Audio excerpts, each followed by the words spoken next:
एक नगर में एक राजा जिसे ईश्वर ने सब कुछ दिया। एक समृद्ध राज, सुशील और गुणवती पत्नी, संस्कारी संतान, सब कुछ था उसके पास, पर फिर भी दुखी का दुखी रहता।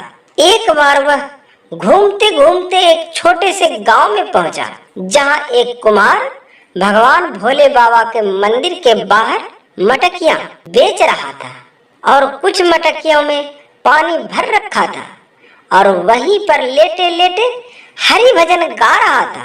राजा वहां आया और भगवान भोले बाबा के दर्शन किए और कुमार के पास जाकर बैठा। तो कुमार बैठा हुआ और उसने बड़े आदर से राजा को पानी पिलाया। राजा कुमार से कुछ प्रभावित हुआ और राजा ने सोचा कि ये इतनी सी मटकियों को बेचकर क्या कमाता होगा। तो राजा ने पूछा, क्यों भाई प्रजापति जी, मेरे साथ नगर चलोगे? तो प्रजापति ने कहा, नगर चलकर क्या करूंगा राजा जी? राजा, वहां चलना और वहां खूब मटकियां बनाना। प्रजापति, फिर उन मटकियों का क्या करूंगा? राजा, अरे क्या करेगा, उन्हें बेचना, खूब पैसा आएगा तुम्हारे पास। प्रजापति, फिर क्या करूंगा उस पैसे का?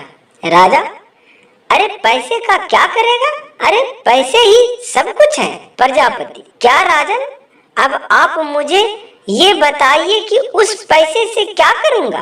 राजा, अरे फिर आराम से भगवान का भजन करना और फिर तुम आनंद में रहना। प्रजापति, क्षमा करना हे राजन, पर आप मुझे ये बताइए कि अभी मैं क्या कर रहा हूँ, और हाँ, पूरी ईमानदारी से बताना।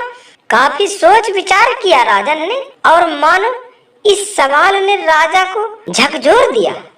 राजा, हाँ प्रजापति जी, आप इस समय आराम से भगवान का भजन कर रहे हो और जहाँ तक मुझे दिख रहा है आप पूरे आनंद में हो।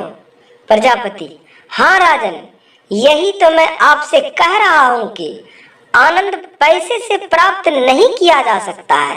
राजा, हे प्रजापति जी, कृपा करके आप मुझे ये बताने की कृपा करें कि आनंद की प्राप्ति कैसे होगी। प्रजापति, बिल्कुल सावधान होकर सुनना और उस पर बहुत गहरा मंथन करना राजन।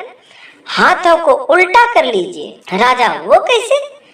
प्रजापति, हे राजन, मांगो मत, देना सीखो, और यदि आपने देना सीख लिया तो समझ लेना आपने आनंद की राह पर कदम रख लिया। स्वार्थ को त्यागो, परमार्थ को चुनो।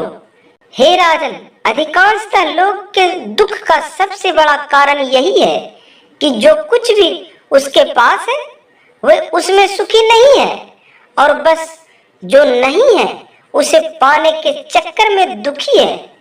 अरे भाई, जो है उसमें खुश रहना सीख लो, दुख अपने आप चले जाएंगे। और जो नहीं है, क्यों उसके चक्कर में दुखी रहते हो?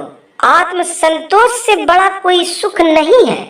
जिसके पास संतोष रूपी धन है वही सबसे बड़ा सुखी है और वही आनंद में है और सही मायने में वही राजा है।